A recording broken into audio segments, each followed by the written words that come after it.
Hello, everyone. Good morning. Chuck and Chris here to bring you another Best Ball Mania stream with the Occupy Fantasy Underdog Fantasy Partnership. How we doing, Chris? Chuck, it's a pleasure to speak with you in the middle of the week once again. It wouldn't be a show for you and I without a little bit of a technical difficulty delaying the start, but we are still going to be talking about Best Ball Mania 4 and I guess a new tournament that just came out for the next hour here. Why don't we pull that up first? I'll go back to this in a second. I am looking at where ADP sits at the top of the first round, but we can honestly talk about that when we jump into a contest in a few minutes here.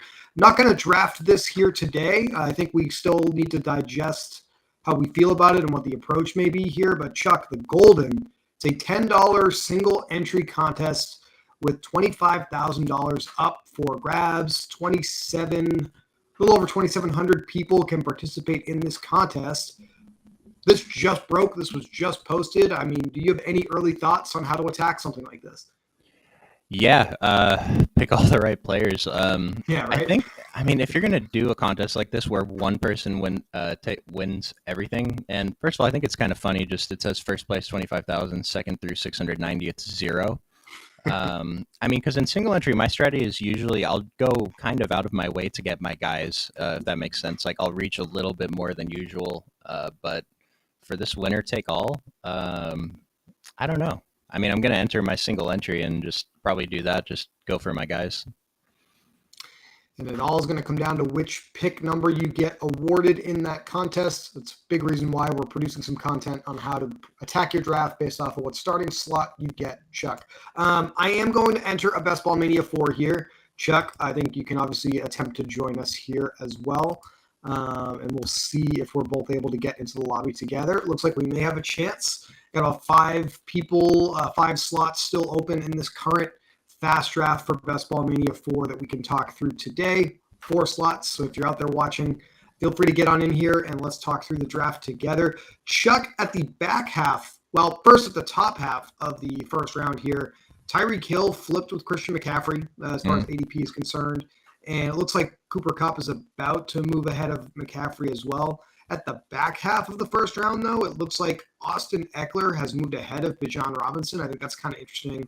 And then Devontae Adams has fallen out of the first round, probably academic because if you pick 12th, you're picking 12, 13 anyway. But Garrett Wilson from the New York Jets, their wide receiver 1, is now the consensus final first round pick. And then a player you and I have talked about since we started doing these shows back at the beginning of May, getting pretty close to the back end of the first round here. Amon-Ra St. Brown right there as well. I was just curious if you have any thoughts on this ADP movement at the top of the board. Obviously, the slot movement is going to be small because these guys are already going very early in the draft anyway. But I do think it's kind of interesting to see these players start to shuffle around a little bit.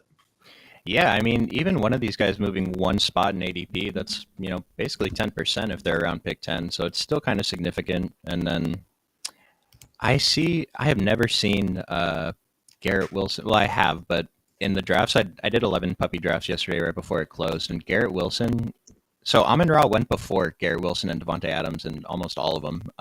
And so Amon-Ra's ADP hasn't really been creeping up that much, but it would not surprise me to see him pass Devontae pretty soon here. And then I don't really get why Garrett Wilson's still above him, but yeah, a little bit of hype with Aaron Rodgers there. I kind of agree with what you're hitting on here. I think this is more of an indictment on the upside of Devontae Adams. We've talked about the fact that the Raiders have a lot of uncertainty going on. Jimmy Garoppolo may not even be their quarterback this year, depending on some health that's going on there. And then Josh Jacobs with a little bit of a holdout at running back. So I think optimism, or I guess pessimism, is high with the Raiders this year. And that's probably what's forcing this move at the bottom of the board. Was thinking through, I guess I have the 6th pick here. You've got the 8th pick. I will have some thoughts on how to pick from the 8th position that'll go on the YouTube channel tomorrow, Chuck, but I'll be curious to see how you attack that here in this contest. Have you been getting to Austin Eckler in some of your puppy drafts, and how are you approaching Austin Eckler? That is something that I kind of feel like we haven't talked much about on these shows. I know obviously you have to make a pick here. Maybe it'll be Austin Eckler, maybe it won't be, but that's something I'm still struggling with, is how to optimally draft with Austin Eckler on my roster. Yeah, I think that the spot I'm picking from, like pick 8, might be my least favorite spot. There's just like I'm gonna take Stephon Diggs or AJ Brown most likely if one of them's available. And if both of those guys are gone, it probably comes down to Austin Eckler or Bijan Robinson. I haven't been touching Eckler though. If every time I basically just take Bijan, I don't know, new shiny toy type thing. Austin Eckler should still be a great pick. I mean, I saw him go number 1 yesterday in one of the drafts I did. So That's a little it's much. Well, um, kind of what I'm thinking about. I guess a little bit of a preview of the video that'll come up tomorrow for anybody who's curious about that. Is I do think just given the relative cost of Keenan Allen, Mike Williams, Justin Herbert in like the 4th round roughly, because all those guys go pretty close together. I do think if you're gonna land Eckler, the best way from an optimal standpoint to get a pretty good as McCaffrey's here at 6 for me. Wow. Let's see here. I think I'm just going to do it. Anyway, I do think if you get Austin Eckler, you may want to lean into a Week 17 Broncos Charger stack and look towards stacking the Denver side with Eckler as your bring back. It's a little easier to get to the Broncos in that type of build, I think. Yeah, I don't hate that. Denver, Denver was decent on defense last year. Hopefully, their improvement on offense, the improvement we're expecting, just leads to more possessions for the other team. So should be a wash. But like we mentioned before, Chargers are, to me, the most expensive team. They're the toughest team to get to the top guys. I mean, even their third receiver, Quentin Johnson's going around pick 80. And then Keenan Allen, Mike Williams, if you don't get them right at the end of that 3rd round, beginning of the 4th round, then you're probably just going to miss out on that whole offense unless you're taking like Joshua Palmer at the end of drafts. Mm-hmm. I don't feel great about that, to be honest with you. So, yeah, the Chargers really hard to stack optimally given the cost. I think we are drafting them at ceiling, kind of similar, I guess, to the Vikings at the beginning of the 1st round. But for whatever reason, I just don't feel as good about the Chargers this season as very sharp drafter here, or sharp fantasy football personality. Al Zeidenfeld takes Austin Eckler here in the 1st round. So let's see what he does in the rest of this contest. That'll be interesting for sure. CeeDee Lamb, Bijan Robinson. Let's see what Taterade does with that weird group of Adams, Wilson, Amon-Ra, St. Brown we were talking about at the beginning of the show. I am a little curious what he's going to do here. I'll put the board up for the people here that want to see how things go. Adams and Amon-Ra there. I do think I'm coming around on the Garrett Wilson Amon-Ra start there when I have the 12 pick. Kind of interesting. I mean, from a math perspective, I'm not ranking Garrett Wilson up here, but I've just kind of accepted, Chuck, that this is what he costs. So it's what we have to pay to get him and what we have to pay to get New York Jets stack if we want to do that. Yeah, I've taken Garrett Wilson a few times when I don't feel like taking Jalen Waddle, I guess, but I'm never going to click him over Amon-Ra, probably even over Devontae, even though the quarterback situation is kind of weird right now. So this is kind of weird for me because I just don't like any of these 4 guys above Patrick Mahomes. It's not like I'm dying to pair Kelsey with Mahomes. I think I mentioned on the stream before that this is probably going to be the most common pairing in all of Best Ball Mania is Travis Kelsey and Patrick Mahomes. It's just you can get it for free every time. Not for free, but it's really easy to get Mahomes in the 2nd round when you draft Kelsey. So I'm just going to take it. I'm probably going to end up with another Kansas City guy. I'm not sure what I want to do here, which is always a good feeling when you are on the clock. Mm-hmm. Well, I don't have a receiver yet, and I don't like to wait too long to get them. So there's no correlation with McCaffrey directly, but I'm going to take Chris Olave. Yeah, seems great. I mean, these running backs here, there's question marks, right? Jonathan Taylor, Saquon. I guess it's just health concerns, but I'm having a tough time clicking them. Like, I'd rather get to Ramondre, Derrick Henry, Josh Jacobs, and just take whoever's there. I do have my eyes set on some correlation with the Washington Commanders, Baltimore Ravens, and Arizona Cardinals in the playoffs for McCaffrey.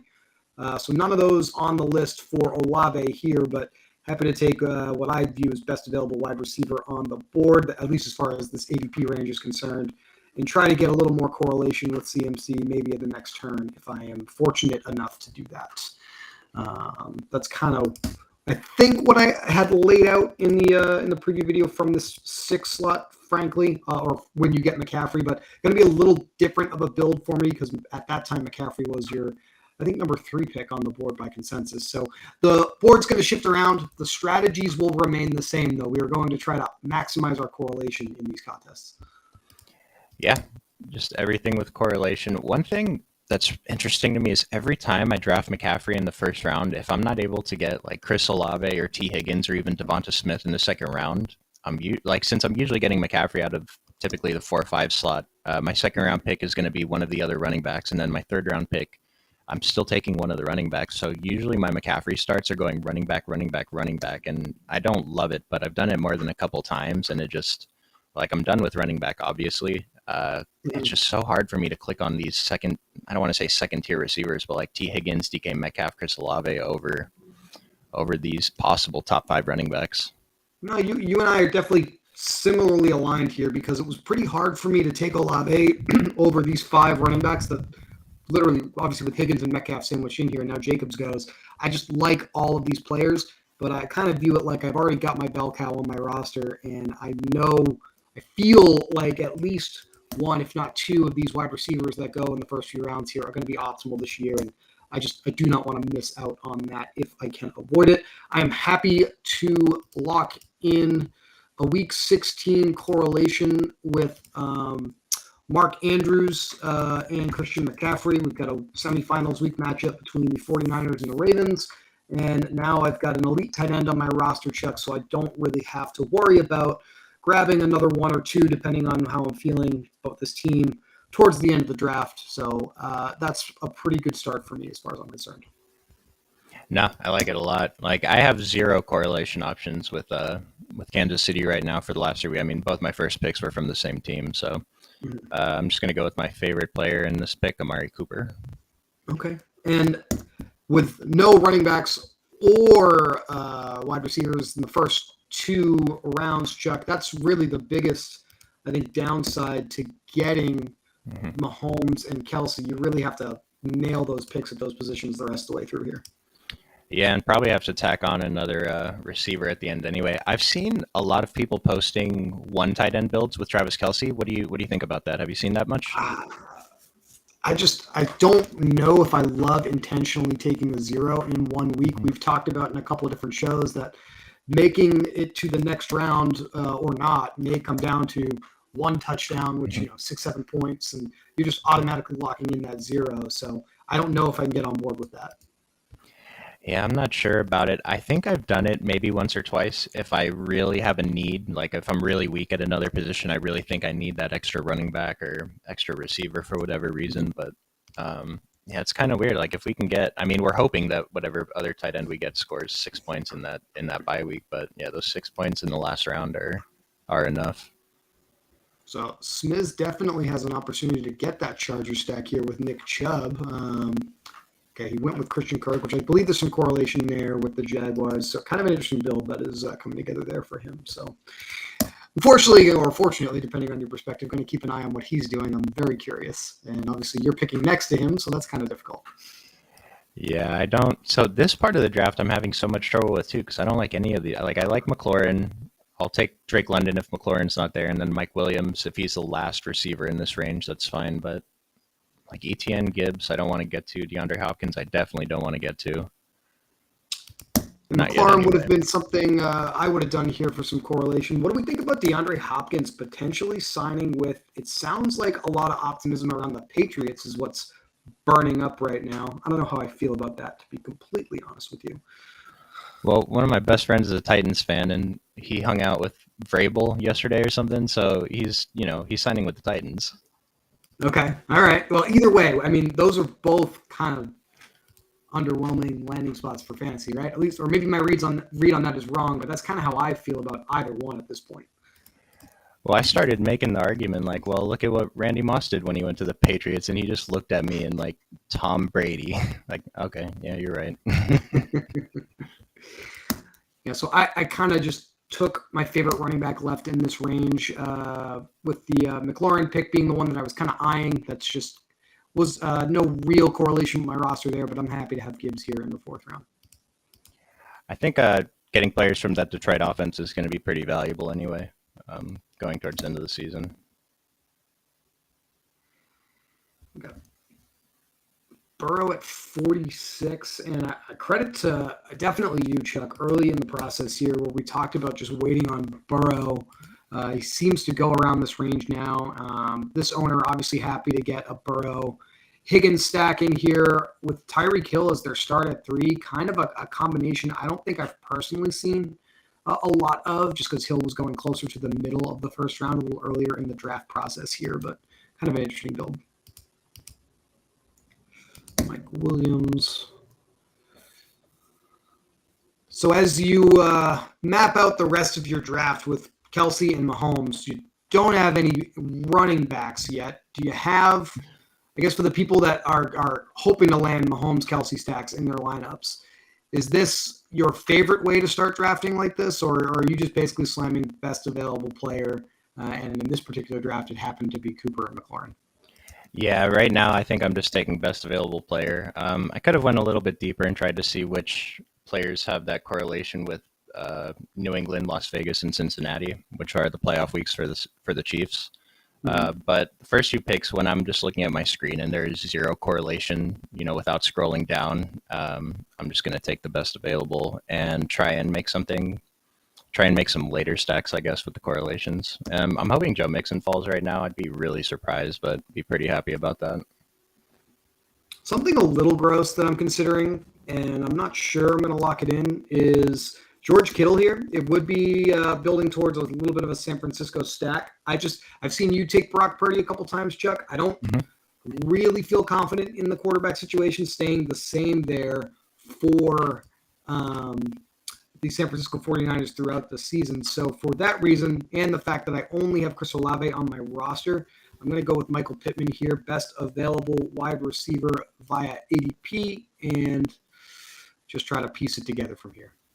Yep. I don't know if it was you I was on the stream with, but it is correct to reach for that next receiver, even if like the top 6, 7 positions are all running backs, tight ends, whatever, and you need a guy at that next position, then just reach an ADP. And Michael Pittman's not much of a reach anyway.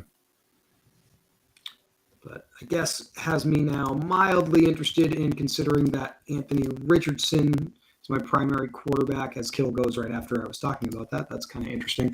And obviously you now have the correlation you want in Week 17, Mixon and a couple of high upside Kansas City Chiefs. I think it's now you versus us in this contest for sure. Looks like Al Smizzle getting the Herbert Allen Eckler start here.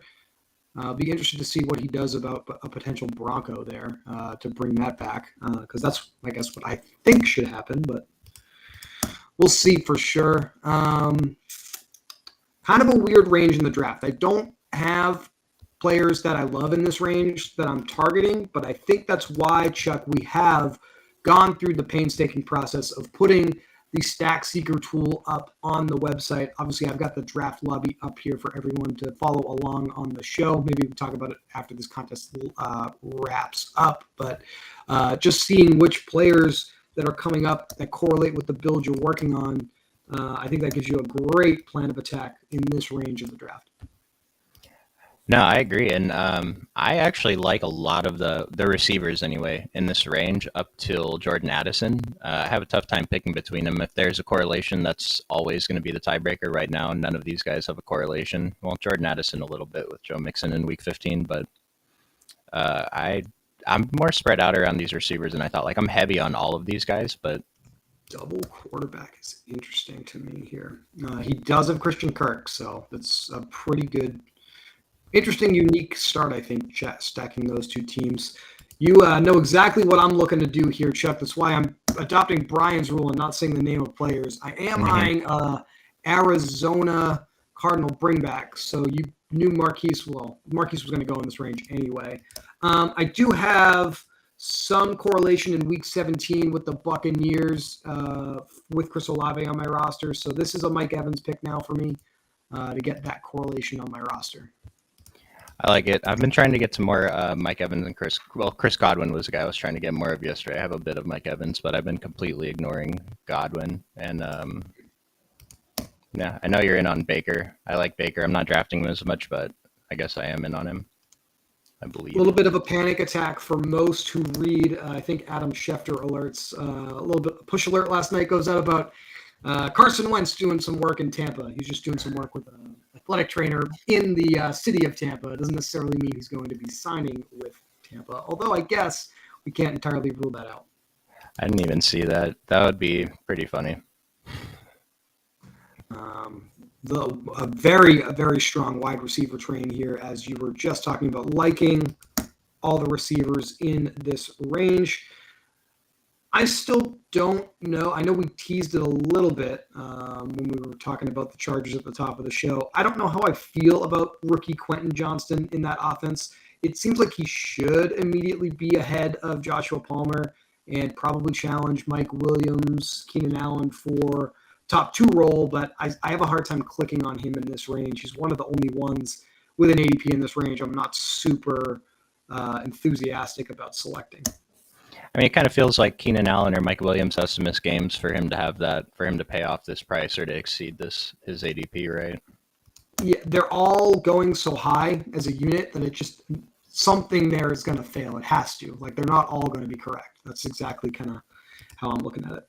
Well, it's so weird too because Justin Herbert is really not going that high for how high all of his receivers are going, and if all these receivers are going to pay off, Justin Herbert's going to have the best season in the NFL. So I don't know.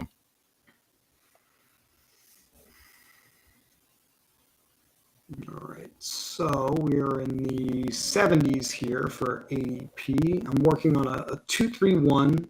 I'm comfortable with the way I've started here, not going quarterback just yet. It's a little bit of a reach, but I know he won't be there when it comes back to me, Chuck. So I've been left somewhat no choice by the way the board has fell to me here. But I am pretty high on James Conner in general in my projections this season. Obviously, the betting markets feel like it's going to be a tough year for the Cardinals in general. And I don't disagree with that, but it does feel like Conner is still slated to be the workhorse in this offense, especially while they wait for Kyler Murray to return.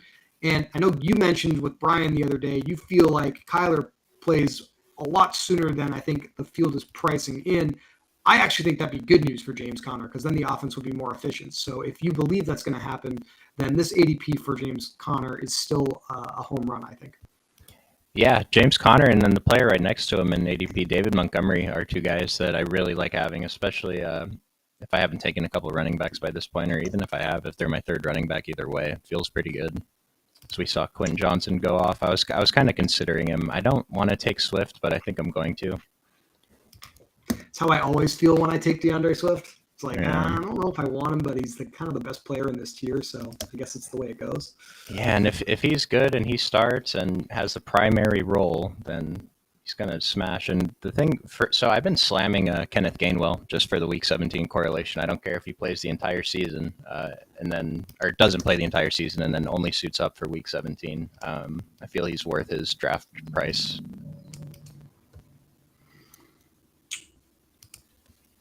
One of the things I thought you kind of hit on in a comment in one of our staff chats over the last few days, Chuck, looking at some lessons from prior contests. I think the situation you were describing was, because we're coming up to it here on the board, in the 9th, 10th round, kind of selecting the same player over and over again just for Week 17 correlation. I believe the example you gave was being very high on, as a lot of content creators and players were, Melvin Gordon III as a potential backup running back for the Chiefs playing a larger role than expected.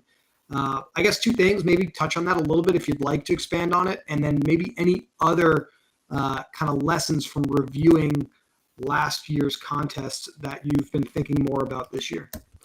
Well, on the correlation note with Melvin Gordon, so yesterday I did mention some of the other guys that I think the biggest mistake, let me make my pick first here, actually. Yeah, Dalvin Cook, 10 past ADP. Nope.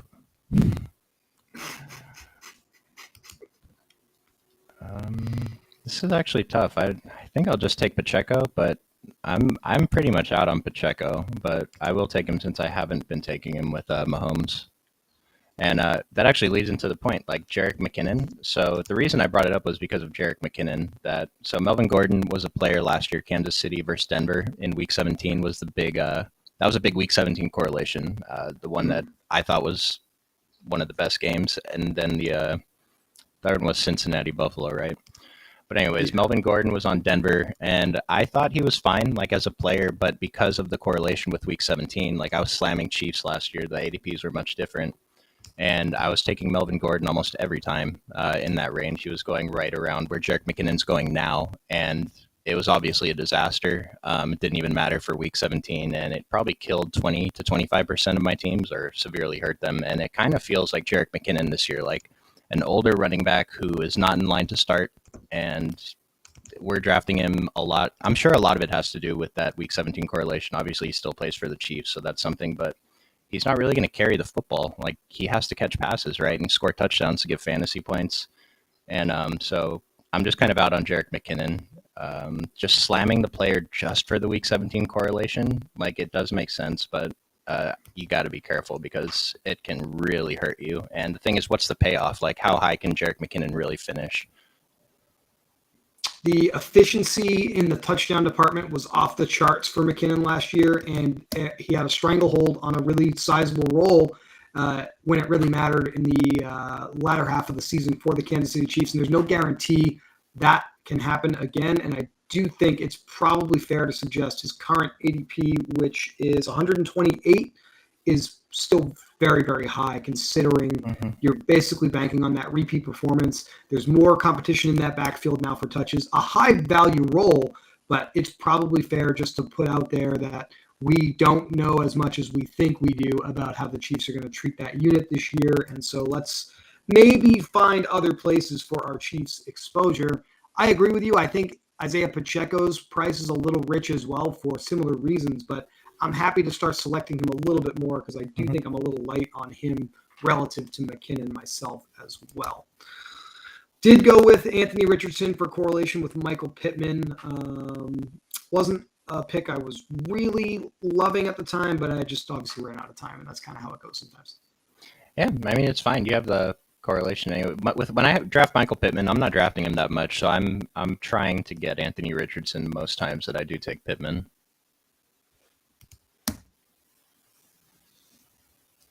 Javante's ADP seems to be falling. That was kind of an interesting selection. We have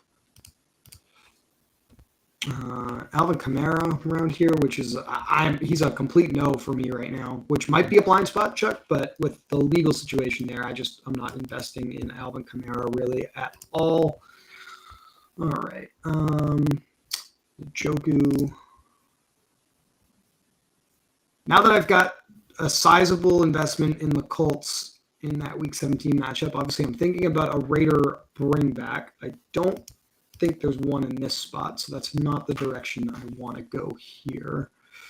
Still looking for a commander to correlate with my 49ers players. I think it's a little early to take one of those guys here as well.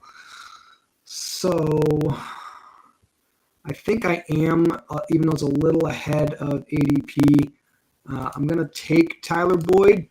I don't have any Kansas City Chiefs or Cincinnati Bengals yet, and obviously I'm in direct competition with you a little bit for some more correlation there if you want to add on to what you have, but I still think that's a game environment that's worth being invested in, even if you don't have the primary assets on those teams. Oh, yeah. Just getting exposure to the Chiefs offense, period, I think is really good in these drafts. And you have three guys like still on the board who could potentially, average a decent amount of fantasy points per game this year. I think it was Davis Maddock who posted on Twitter yesterday. It was a poll, a very simple poll, and I guess you have a vested interest in maybe the lower owned side of this poll, the way people voted. What's more likely to win Best Ball Mania for this year, Chuck? Kelsey, Mahomes start, or a roster that has some of the other pieces on the Chiefs offense and not Kelsey and Mahomes? I do think the more likely side is rosters that have like a piece like MVS or Rashid Rice or Sky Moore and not necessarily that stack. But I guess obviously if you have a different opinion, I'd be curious. Obviously for this team, you hope that I'm wrong here. So. Well, my answer was why not both? Like I already took Pacheco on top of Kelsey, so I'm not sure I'm going to take a third Chiefs skill position player. But if I hadn't taken Pacheco, I definitely would have taken either Sky Moore or MVS probably. So it's pretty hard to imagine both of them going off in that final week. But the idea is that one scores 2 touchdowns week 16, Kelsey gets those 2 touchdowns week 17, or vice versa, whatever it is. I don't know. To me, Kelsey's floor is just so high. Like I can't remember where he was going last year. It wasn't in the first round, but he had the highest advance rate in Best Ball Mania last season. But that was a product of him going in like the third round. So it's going to be a little bit different this year. Man, I was really hoping Alan Lazard would still be there, get that correlation going with Amari Cooper. I might just take Sky Moore here. It's a little bit of a reach, but I don't want any of these running backs, and I don't want Say Jones either. Just go for it. So I have 3 Chiefs skill position players. It's not something I typically do. Patrick Mahomes. What happened? Yeah, he took your guy. I was going to take Gibson here for some correlation. So now I got to think about what I want to do, and that's fine. I don't love it. I don't love my team at all here, really. Where are we? This is 115. All right. Doesn't fit my roster directly, but Zay Jones is my favorite play that's available right here, so I'll just go with it. Mm-hmm. And I could have reached a little bit for Rashee Rice, Chuck. He could probably still be there when it comes back to me. I don't think, I could be wrong, but I don't think you have interest on going another Chief here. So I feel okay saying that to you. And obviously I picked before you do in the spot anyway. So yeah, I'm done drafting Chiefs players now. 3. What I was going to say, though, was Patrick Mahomes might be the only quarterback I'm willing to take 3 skill position players with. I don't know what other offense would warrant it, really.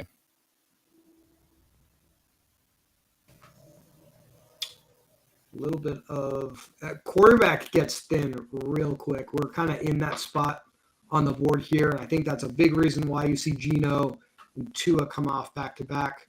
I assume these owners here had a good reason to take those players. Yeah, the Geno owner took DK Metcalf, and the Tua owner, I believe, took Hill at the start. So kind of interesting. He has the Tua, Hill, and then Burrow, Higgins stacks there. That's a pretty strong start, frankly. Gallup was a player I kind of liked at my last pick, but thought it was a little early. That's all right. I can live without him. That does seem early, though. 120 for probably the wide receiver 3. Maybe right. 2. He could be the second wide receiver.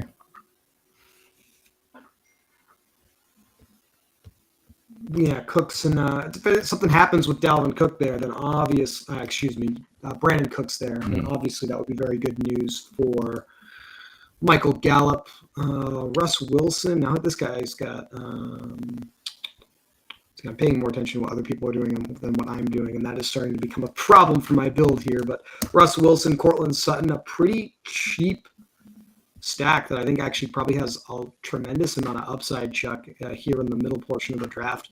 And I guess those are the things we have to think about more when we're not investing in something like Mahomes, Kelsey, or like Hurts, AJ Brown, Allen Diggs, some of those combinations that are a little easier to obtain that could outperform their cost. No, definitely. There's a lot of great options. Then I mean, there's some guys that are just shooting up the boards right now.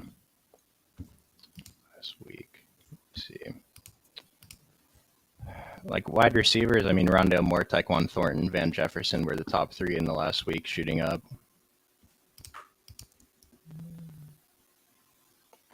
Got a couple Vikings running backs going up the boards. Conversely, I think coming down the boards are some of those Miami running backs. I think all 3 of them, frankly. Yeah, all 3 are in the top 6. Which I thought was kind of interesting. I am a little bit of a victim to news, OTA hype, training camp hype, and I know we're not super high on the Green Bay Packers as a team this year, but all the news about Romeo Doubs is extremely positive, so I'm more than happy to select him in this range here. Yeah, I've been okay getting to him. It's really hard to find a run back for that Week 17 game when I'm drafting Vikings players. And I'm coming around on Dubs. It just for the price, he seems fine. Jaden Reed, still know nothing about, so it's going to be tough to click there, even though he's cheap. And then Christian Watson, I think we've talked about before, he's a little too expensive for me. And as you know, Nico Collins comes off the board, and I think he's a great selection here. But it's the running theme, I guess, is some things we've started to talk about more now that we've done at least a dozen shows together, Chuck. I'm just trying to diversify a little bit. I've already got quite a bit of Nico Collins. Doesn't really fit with the team I have here, so just going a different direction. We had some comments from Adam Lehman. Need to get more access to Pitt, Seattle, Miami, and Cincinnati. Yeah, a couple of Miami, I think, is the toughest one to get from there. We can get one of the running backs late, but getting like a real skill position player, and we don't know who's going to be the RB1 there is tough. But the other teams that you mentioned should be easy to get. And then Montgomery starting over Gibbs. I'd expect Gibbs to start, but I'm expecting Montgomery to get the goal line work. Jahmyr Gibbs is just not the type of player he is. So David Montgomery, he's probably not going to do what Jamal Williams did last year, but he should still be pretty solid over there. And then I'll get to that other question after I make my selection. Adam Thielen's someone I started drafting a little bit. I know we were both kind of out on him earlier, but it's just if he's healthy and he gets on the field, I feel like he's not an awful pick. I am going to go with KJ Osborne, though. I really want to just get a bunch of Vikings exposure. And Adam asked if I was able to find the data I mentioned about stacking QB with the running back. Yeah, let me see if I can get that a little bit later. I will throw that in the Discord when I find that. So go ahead and check later tonight, Adam.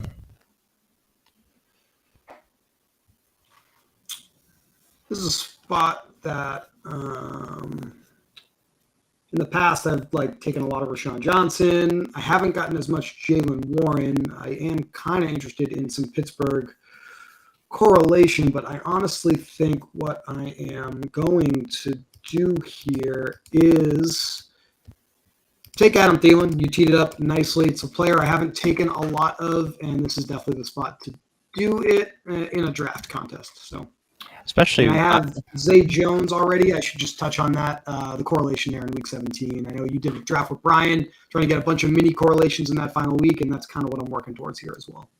Yeah, and it kind of helps because I'm pretty sure we're still both overweight on DJ Shark, right? So drafting a little bit of Thielen and Mingo to kind of balance it out a little bit, I think is good. And I could have taken Rashee Rice there for a little bit of correlation with Tyler Boyd, who's on my roster, but just was not feeling it. I think there's still a couple of other options, mainly MVS, Richie James Jr., and even Clyde Edwards-Helaire as potential options to get another Chief on this team. So I didn't feel like forcing it with Rice. I like it. Here's a question that I meant to ask in the earlier rounds. So this maybe is a little bit specific, but considering positionality in Week 17 matchups. For example, last night I drafted Bijan in the first round, and then I had a choice in the third round, or maybe it was fourth round, between Justin Fields or DJ Moore. Do you feel that there's a more correct decision when drafting that Week 17 correlation, like specifically with a player versus Bijan? That's a very interesting thought experiment. I can't say I've thought a tremendous amount about it. I mean, I think one of the things when we talk about DFS, when we play DFS on some other sites, we do talk about using a running back and then stacking the passing game from the other side and then just kind of hoping that we're right about those position groups being the correct options to build around in your lineups that way. But obviously, this is an extremely different format. I do think having a running back involved in one of your Week 17 correlations probably makes a ton of sense to me because I think there's probably a little more touchdown upside just in general with the starters at that position. So that's just a gut call. That's a lean that I have, but I'd like to I probably should spend a little more time looking at the data to see if there's a more correct answer there than what my gut inclination is, because we often find that our gut is wrong on stuff like this. Yeah. Yeah, that was my first instinct too, though. Exactly what you said. I went with DJ Moore. And that was the player I thought I was going to get here, MBS. So, all right. Having a good time today, Chuck, that's for sure. DJ Chark comes off, and so we miss out on the opportunity to select him. I've already got 7 wide receivers. I've gone pretty heavy at that position, and I'm starting to be sensitive to what I need elsewhere.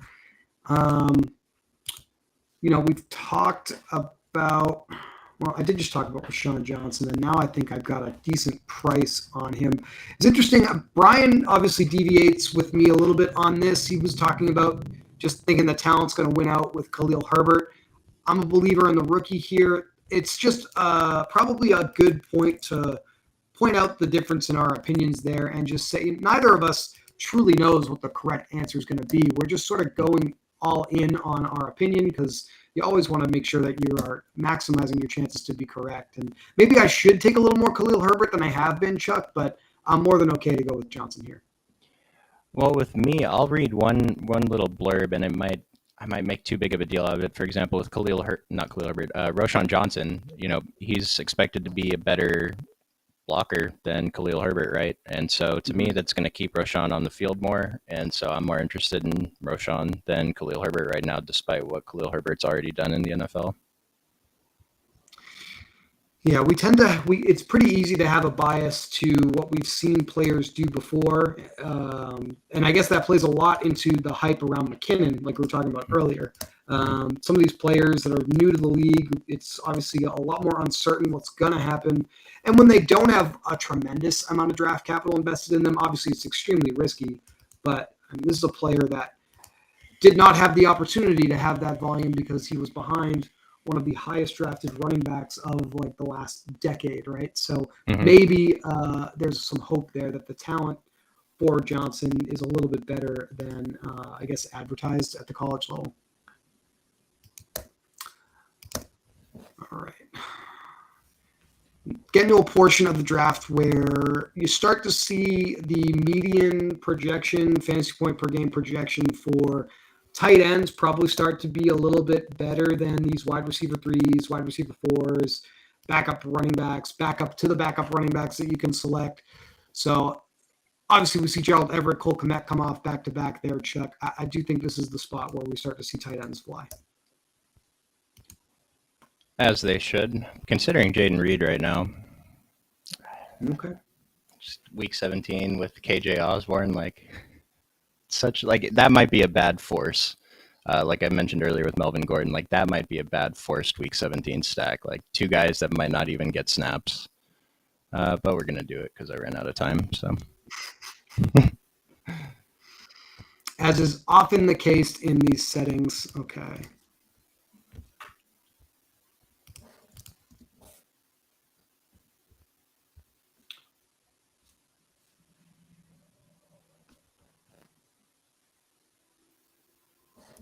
I can't. One of our earliest shows we did together, I want to say you talked a little bit about Marvin Mims. I can't say I've gotten really any of him yet. I do kind of like to hunt for value down here a little bit, and I view value as players that are starting to slip a decent bit. And I do obviously have a lot invested in Mark Andrews on this team, but I'm happy to take Irv Smith, basically a full round after his average draft position here, and that probably wraps up the tight end position for me here. I like it. So with Marvin Mims, there's a few players like this. Tank Bigsby is the other one that comes to mind. Who these guys have their ADP is really shot up. I mean, Tank Bigsby is up to 145 from 170 when we started drafting. Marvin Mims, I'm pretty sure, was closer to 200. And these were guys who I was interested in before, but I mean, 2-3 rounds up, it's becoming a little bit more difficult to click on them. But then if they keep rising, I'm going to have lower exposure to them. But I guess I think they're too expensive if they keep rising. So I'm just going to avoid it a little bit more.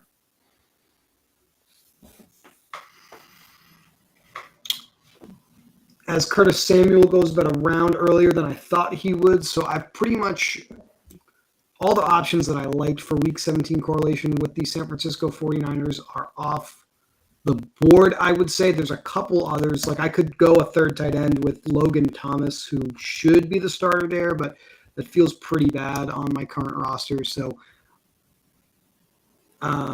might be looking at doing more correlation with the Colts, find a rare player to get on this roster. Feels like that might be Hunter Renfrow for me. So that's what we're trying to do here. We want to, if we are lucky enough to make it all the way to the finals, which if I'm being honest on this roster I'm putting together, I don't think it's super likely for it, but I still want to have that correlation just in case I'm wrong about that. I mean, the teams that we think don't look the best tend to score more points than the ones that we do. But that's why we continue to draft for correlation. We don't know exactly how it's going to shake out, and you certainly don't want to get discouraged in the middle of a draft and just stop trying to draft optimally. I think that's the worst thing that you can do in a setting like this. You still need to keep your head in the game, so to speak, and try to make the best of it. Or there's the other option. You could just draft 10 quarterbacks in a row and hope that draft gets thrown out. Just hope they don't ban your account. But yeah, you could try that. That's fair. Don't do that. That is Gainwell obviously getting a lot of love around the industry. This is quite I think an early spot for him. I've been slamming him about, like I've been taking him about this early just to make sure I get him. That week 17 game is too juicy if he starts. And I'll take the risk. So I'm gonna take Renfrow here. I've got Anthony Richardson, Michael Pittman, Hunter Renfrow as a week 17 game stack. Certainly not my favorite, but I'm okay with it under the circumstances.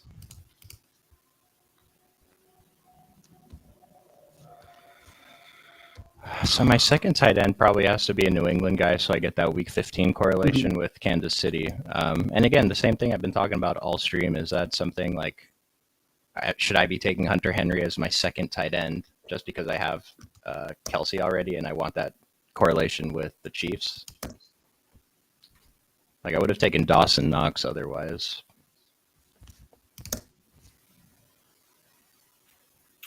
I've seen Bryce Young, as he comes off the board, slip very, very late. It does seem like, I mean, he's the locked and loaded starter for the Panthers, number one pick. I think we like taking their wide receivers in the double-digit rounds just because of the upside there. Bryce Young feels like a player I probably should be a little more interested in than I am currently, given the cost being pretty low. We're focusing a little bit more, I think, in these drafts and some of our content on the Patriots offense being underpriced, but I think the Panthers are right there in the same category, Chuck. Yeah, it's one of the top 5 easiest teams to stack for sure. Houston too, same thing. Justin Ross. I can't say I don't. We're all just like trying to, build around our favorite players on the Chiefs here, but Justin Ross, I would say, in my view, is the least likely of all of these wide receivers to break out at the end of the draft. I just feel like I love the player. Obviously very talented at Clemson, but it just feel like some of these other players are a little bit more likely to hit than Justin Ross. I can say right now he's been kind of the one player on that offense that has been a full avoid for me this year. Yeah, there's too many other wide receivers, I think, going late that we can say will reasonably have a larger role on their teams. And are probably safer bets to actually make the roster too, which is another part of it. There's a lot of competition for those back of the roster spots on the Kansas City roster. We can't say for certain Ross is even going to make it on preseason here. Mm-hmm. So I'd prefer to take Conklin over Hunter Henry or Gesicki, but do you think I should just be taking Gesicki for that correlation in week 15? Week 15 is not as important, but I love Gesicki as a player. I do find myself leaning towards a little more Hunter Henry at this point because I think he's easier to get at the very end. And I don't think the outcomes are going to be too drastically different between those two players. So love the athletic profile of Mike Gesicki, but it just feels like Hunter Henry being a better blocker as well, which is something Bill Belichick values in his running game.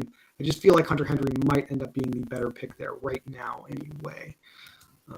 So I have to pick something, which is generally how drafting a football team goes. Yeah, I think I'm going to take Brock Purdy. I like it.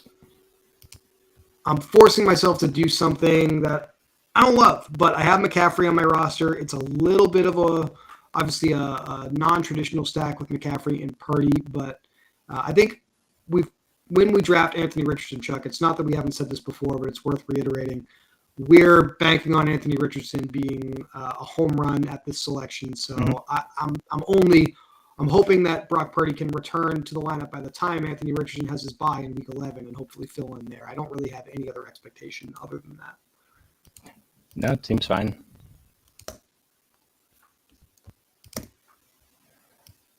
Need to consider, like, how important is this week 16 correlation with Vegas and Patrick Mahomes? Am I drafting Zamir White? Is that something we're doing? If he's starting in week 16, then it's going to turn out great. But if he's not, then he's probably not getting on the field. Or I take a running back that might contribute points during the season, but it's probably not even a running back that we can say that about confidently.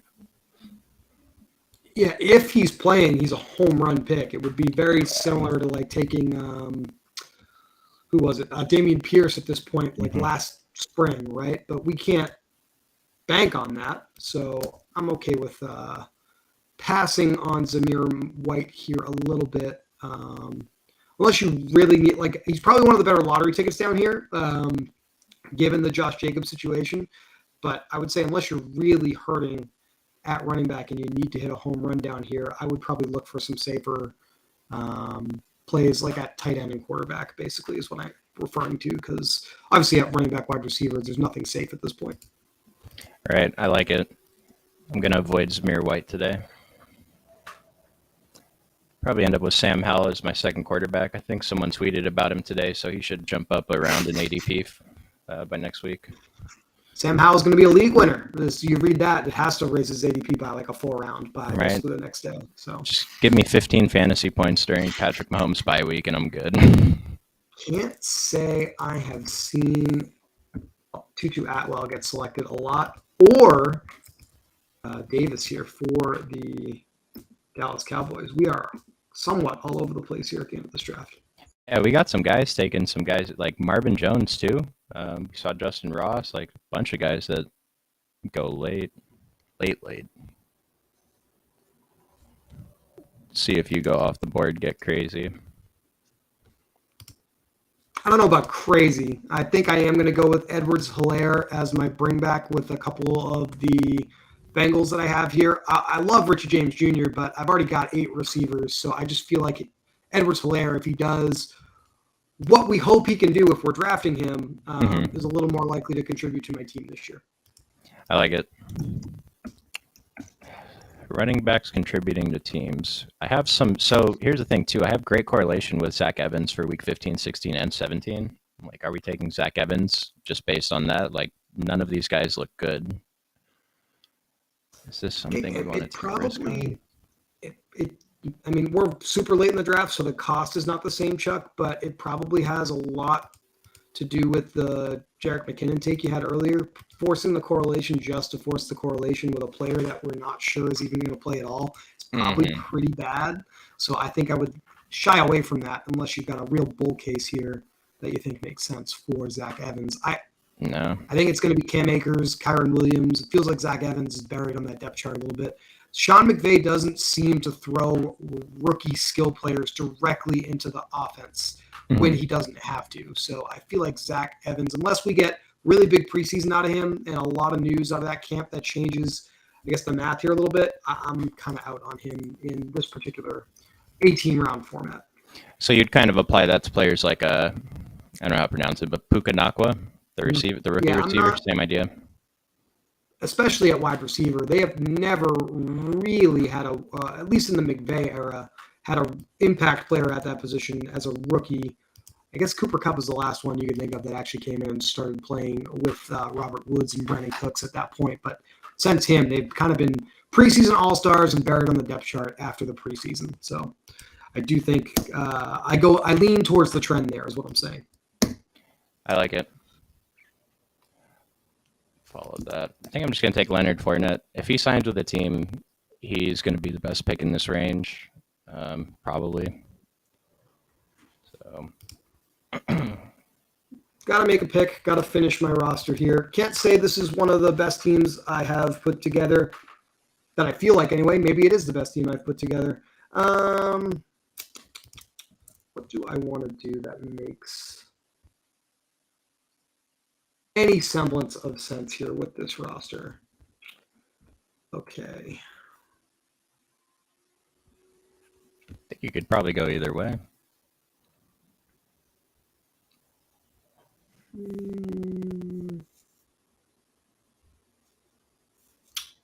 My favorite player to click in this range is McCole Hardman. I need some more diversification. Tank Dell, welcome to the squad one more time. We haven't talked about you in a while, but has had a very strong camp for, or OTAs for the Texans. Wide receiver 9, but happy to have him on the board. I had just real quick before we get out of here. I talked about it with Brian, I think, about Dell and Robert Woods. I think I ended up taking Robert Woods in the previous one because they go pretty close in the ADP. And my question was now is who's more likely to put up a score in Week 17? It's probably Nathaniel Dell, right? I think so. Robert Woods obviously is going to be probably a little bit more of a mentor to the other receivers on that roster than tremendous contributor on the stat sheet. I think when you think about like real life football and contribution to position group rooms, you're bringing in a veteran who's been there before, played in big playoff games, played in and won Super Bowls or a Super Bowl, played in Super Bowls, won a Super Bowl, excuse me.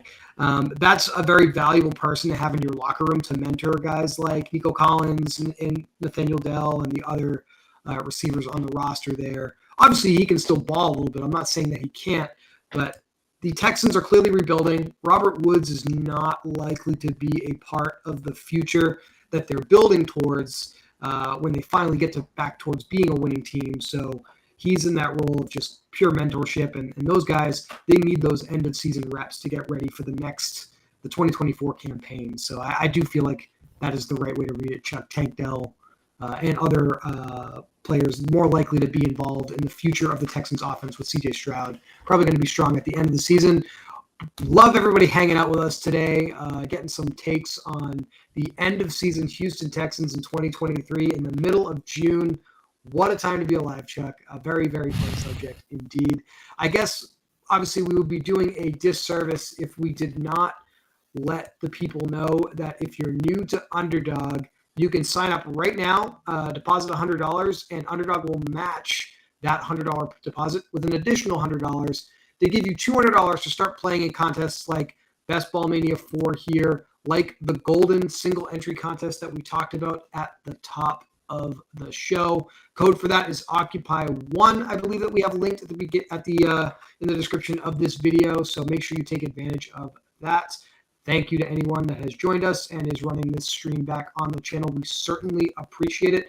Chuck, I am going to have another strategy video up on the channel, I think tomorrow, and then we will be back with another stream at some point this weekend. So if you're subscribed to the channel, we appreciate it. If you're not, please click that subscribe button. You'll get notified when we schedule the next live show. If you like the stream, please like the video as well. We certainly would appreciate that. I think that's it for me on this particular program, Chuck, unless you have anything for the people. No, I thought we had some good information, even though I don't think either of us are very happy with our teams, but it was a good stream otherwise. So we'll see how that ends up. Always a pleasure to do a show with you, Chuck. Yeah. I will talk to you next time. Thanks, everybody. Thanks for watching.